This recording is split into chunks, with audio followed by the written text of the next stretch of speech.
Morning, everyone. Good morning. Hello, good morning.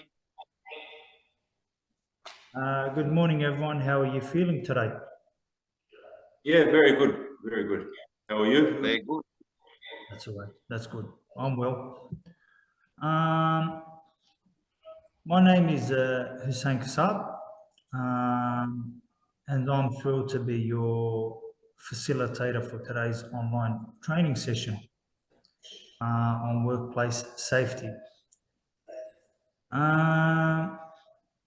With 16 years of experience as a renderer, plasterer, and a painter in both commercial, residential construction across Australia, I bring a wealth of practical knowledge to our discussion. I hold Certificate 3 painting and decorating, as well as a Certificate 3 in solid plastering. Let's start today by introducing ourselves. Could you each please share your name, background, and what you would hope to gain from today's session? Maddie, if you would like to go first, please. Yeah, hi. My name is Matthew Shimon. I've got a diploma in building and construction and certificate 4 in building and construction. Also have a Cert 3 in painting and decorating, and numerous high-risk work license tickets and HNS safety tickets and supervising.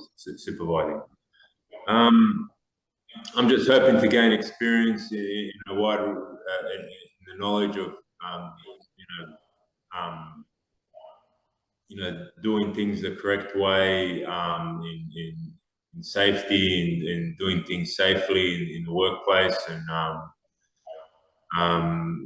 as well as learning about additional skills in the painting game, and yeah, that's pretty much it. Thank you very much for that, Maddie. Lejon, if you would like to go next.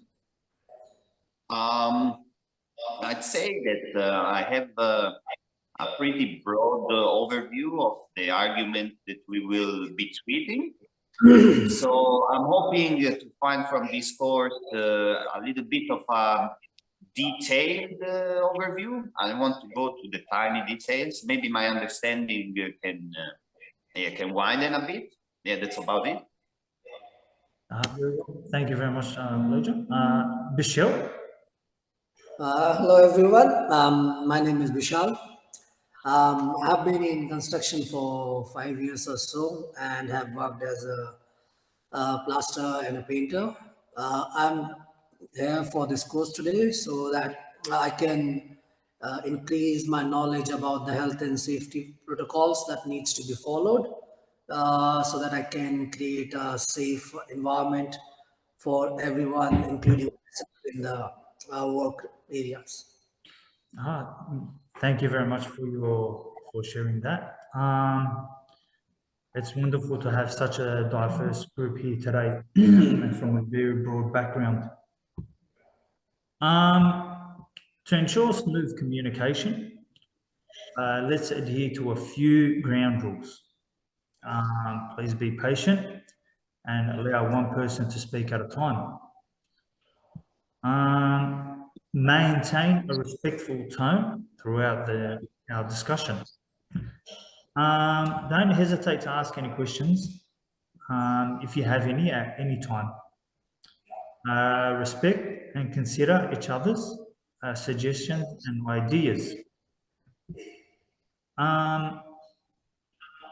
As we engage in our online session, let's also prioritize workplace health and safety considerations by setting up ergonomic workstations.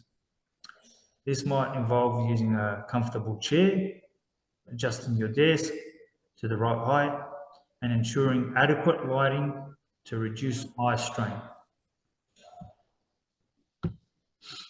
Since we are conducting this training via Zoom, a live synchronization session, Please inform me immediately if you encounter any technical difficulties so I can address them promptly.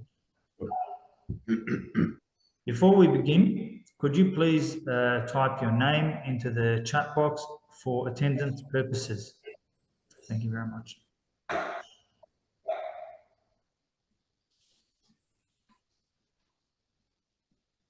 Thank you for that. Yeah, Don. Yeah, I can see you're all here. Thank you very much.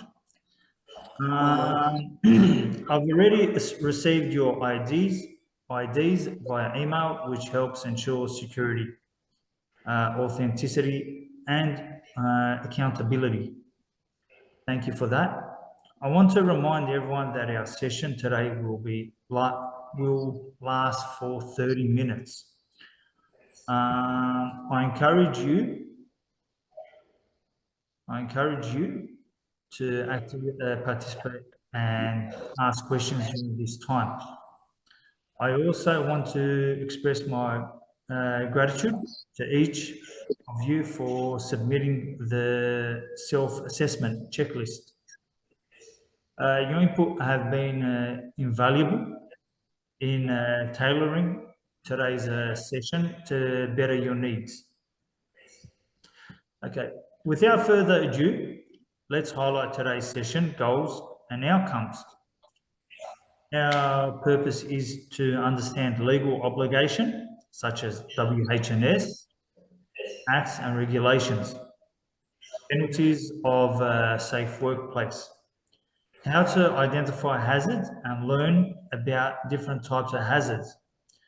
And we will also briefly learn about the risk assessment and control. During this session, we'll watch a video, presentations, go over slide materials, and ask questions about topics we cover. These questions will act as a formative assessment to help me gauge your understanding of the concept as we go along. We're going to be playing a brief video.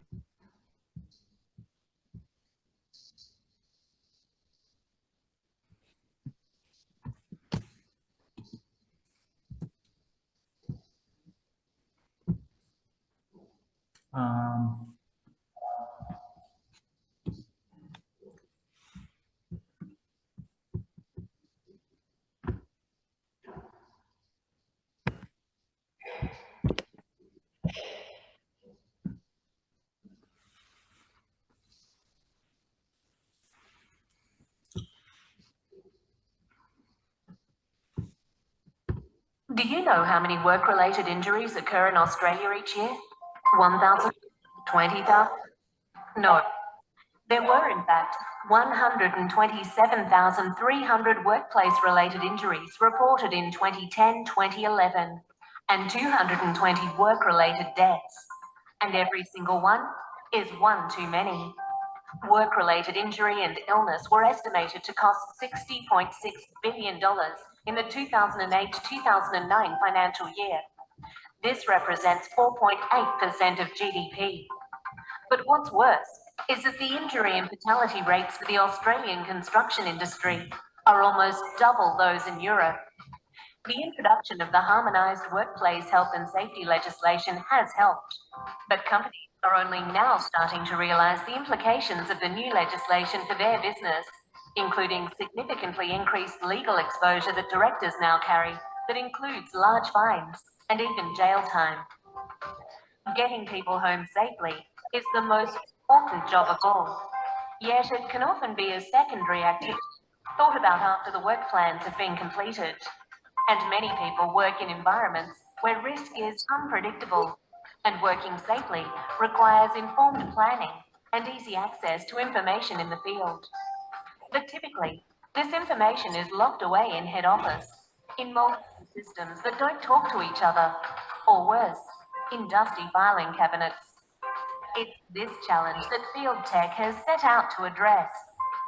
So, what are the systems that you need to assess risk, manage training, qualifications and procedures, report incidents and plan projects, were with you out in the field when you were actually doing the work? And you can use this information to form the basis of your project plan, undertake risk assessments, and manage day-to-day operations.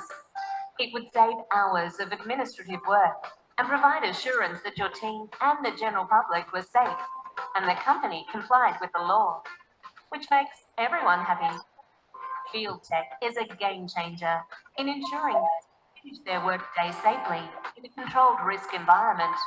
Why not check it out for yourself at www.fieldtech.com.au. Job done, all safe. Okay.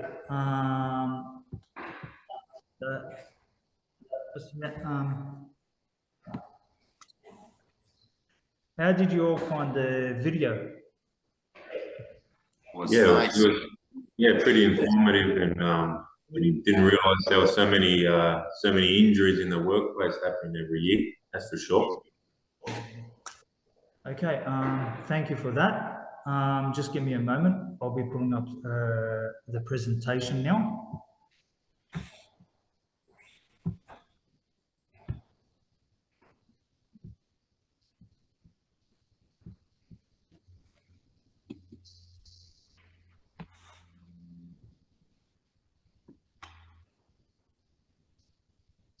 Okay.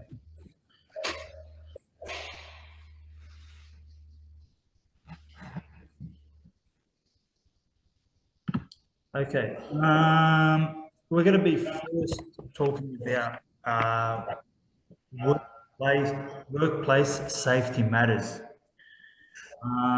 Ensuring the safety, well-being of employees is a paramount concern for any organisation. Cultivating a strong culture of workplace safety, not only for projects that safety not only protects workers but also boosts productivity and overall reputation of the company.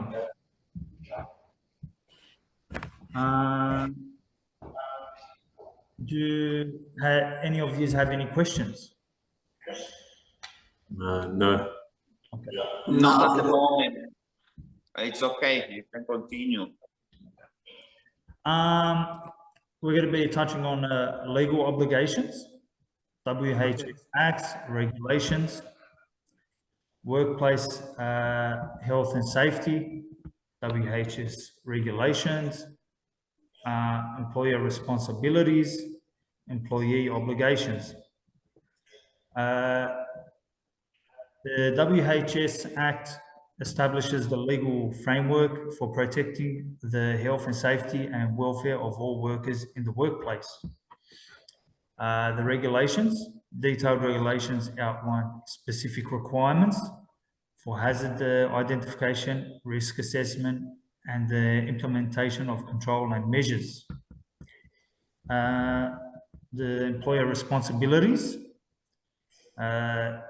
Employers have to have the duty of care to provide a safe work environment and ensure the well-being of their employees. Employees' obligations. Workers must take reasonable care for their own health and safety, and as well as the others in the workplace.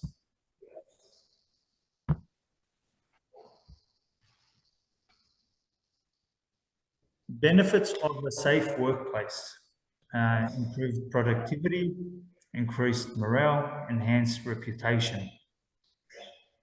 Safe workplace enables employees to focus on their work without worrying, boosting overall productivity and performance. Increased morale: when an employee feel valued and secure, morale and the job satisfaction rise, leading to better employee retention and engagement. Enhanced reputation: a strong safety culture demonstrates an organization's commitment to its workforce, enhancing its public image and brand reputation.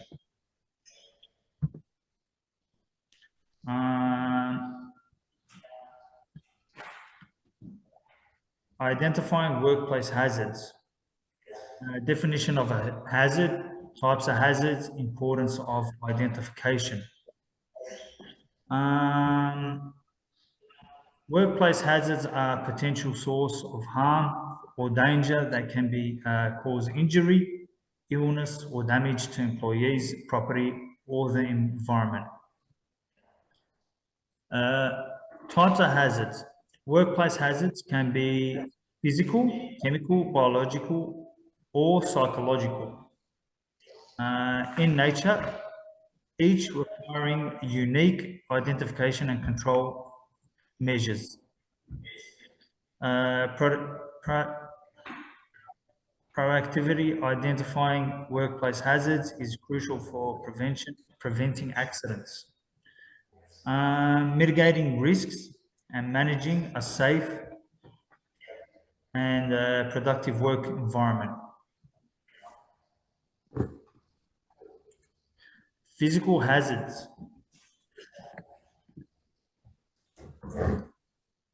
What are some common hazards in your workplace that you would identify off the top of your head? Maddie? Well, some hazards would be, trip hazards, for an example. Just, maybe you see bricks laying around, or, slippery surfaces, maybe some water laying around, and also just leads lying on the floor. That's also a trip hazard as well as, electrocution. But yeah, there's some of the hazards that I could see. Very good. What about you, Blajon? What would you off the top of your head think of? What comes I usually work in a very noisy environment, so I'd say noise hazards. I know that I'm informed that with age your hearing decreases, and that noise hazards can speed up the process a little bit. So that's what I would say. Yeah. How would you mitigate that? We use a specific earmuffs. Yeah. Yeah. Okay, that's very good. What about you, Bashir?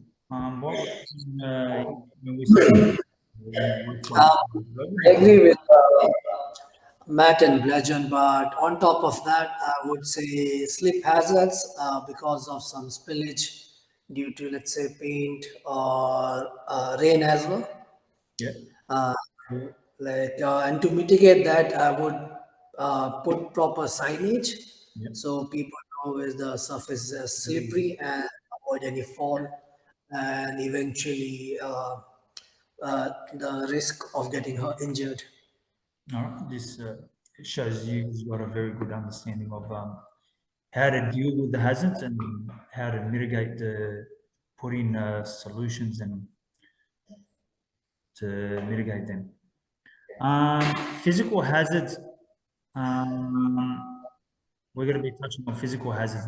Physical hazards pose immediate threats to worker safety, including equipment, tools, and machinery that can cause injury through impact, entanglements, or exposure. Protective measures like guarding, lockout, tagout, or proper training are essential for mitigating these risks. Examples of a physical hazard include moving parts, hot surfaces, electricity falls from heights, and exposures to noise or vibration. Addressing these hazards is a core component of a comprehensive workplace safety program. So this, we're touching now on physical hazards. Physical hazards are like, well, if you got an electrical tool that has its lead cut, Matthew, if we got an electrical lead that's cut, what would we do about that? Well, firstly, you'd identify the hazard and you'd remove the hazard. So you'd either go replace the lead and dispose of the cut lead, or have it fixed. Yes. So that's probably the most sensible thing you do. Very good. So if we got tools that are like electrical tools, cut leads, we would tag them out or isolate them, or even go as far as just binning them, so nobody would be able to access them or use them. Very good.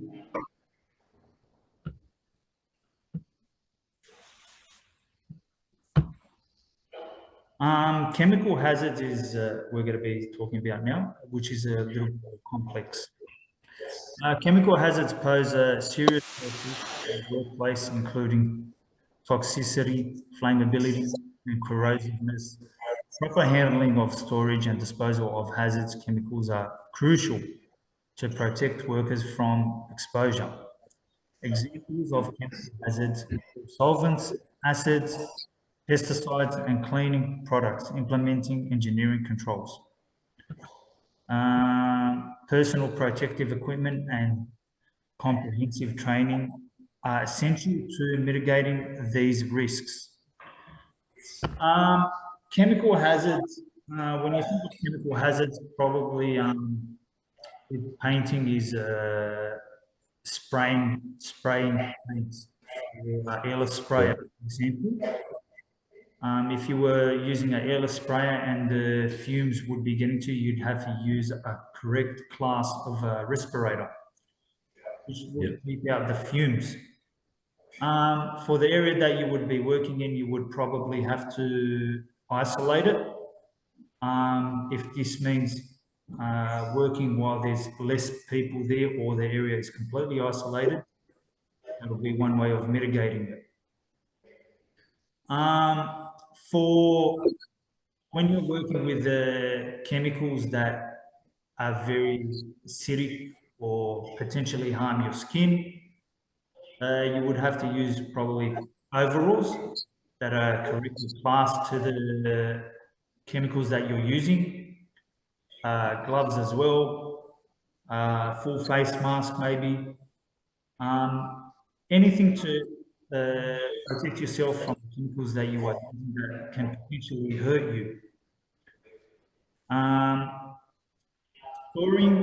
Storing chemicals, you would probably have to check on the TDS sheet what the manufacturer has specified, how you would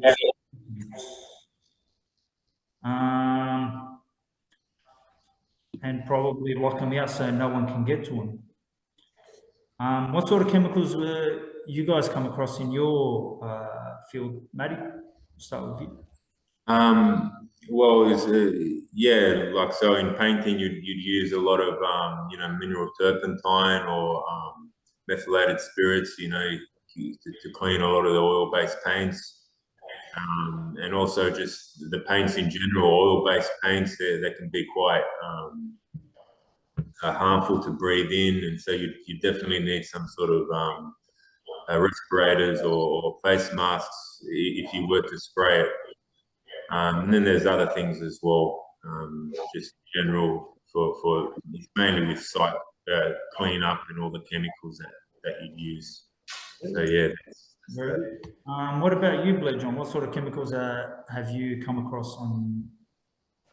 There's one specific chemical that they use to cap the waterproof with.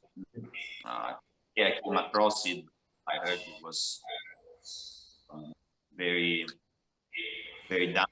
The name was Zyme, but I don't know much about it. But I know that you shouldn't touch it, or you shouldn't use it unless you are cleaning something very specific, What about you? In my line of work, don't get to chemical hazards much, Okay. What about you, Bishop? I won't specifically say chemicals, but sometimes I need to do some sealing or some epoxy. Yeah. That that's very bad, like if you inhale it. So to mitigate that, we usually wear gloves while working with them, as well as the use of the proper respiratory masks. Those are the kind of chemicals that I usually come in contact with. All right, very good.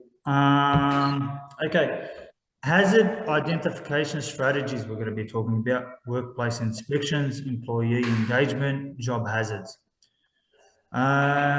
Regularly through inspections of workplace environment, employee engagement, encouraging workers to report hazards, near misses. Job hazards, systematic examination of tasks and identify potential risks. Effectively, identifying workplace hazards requires a multi-faceted approach. Regularly inspections by trained personnel and uncover physical, chemical, and environmental risks. Actively engaging employees to report concerns and near misses. Incidents in also is crucial, as workers are often the first to observe emerging hazards. Additionally, conducting a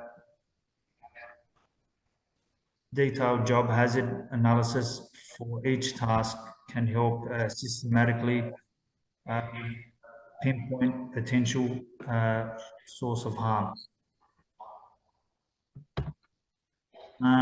Risk assessment and control: identify hazards, analyze risk, implement controls.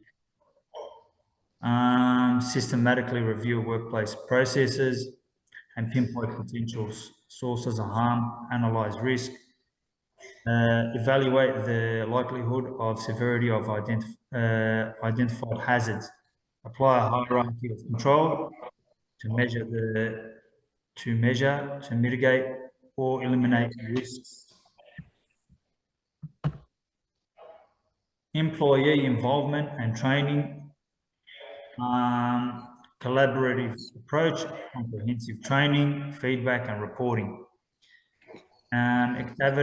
Activity engage employee in safe processes, leveraging their first-hand knowledge and proving a shared responsibility for workplace safety.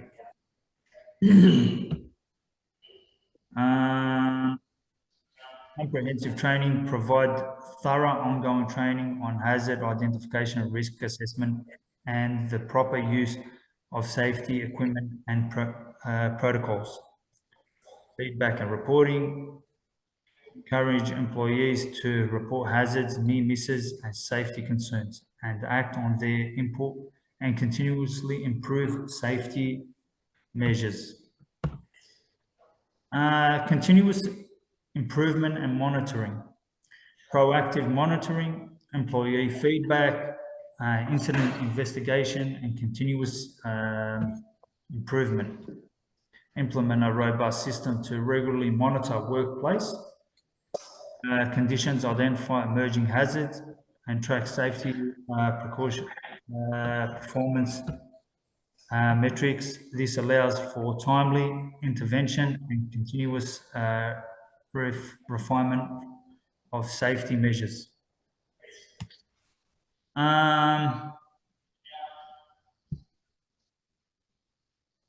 Actively facilitate feedback from workers on the effectiveness of safety protocols and areas for improvements. Foster a culture where employees feel empowered to report concerns.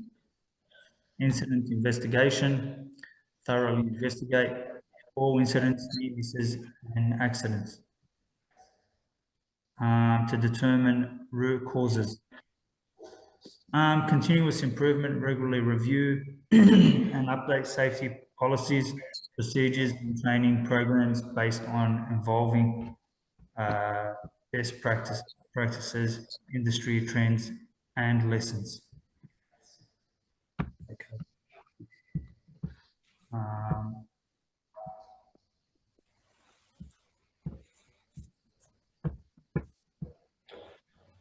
With this, we come to the end of our session. Today, we learned about the legal obligations such as WHS and regulations, benefits of safe workplace, how to identify hazards and learn about different types of hazards. Are there any questions or comments? No? No, pretty much covered all. Okay. To further enhance your grasp of the topics discussed, I've provided a handout that includes the terminology we covered today. Reviewing these materials, we will help reinforce your understanding additionally. I encourage you to watch related YouTube videos for more valued insights into the subject matter.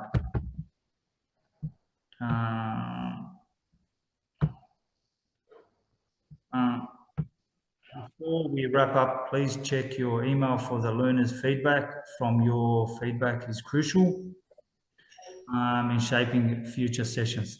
So please take a moment to fill out and send it back to me. Thank you all for participating in an engagement. I look forward to Thank you in our next session. Thank you. Goodbye. Okay, thank you very much. Yes. Thank you.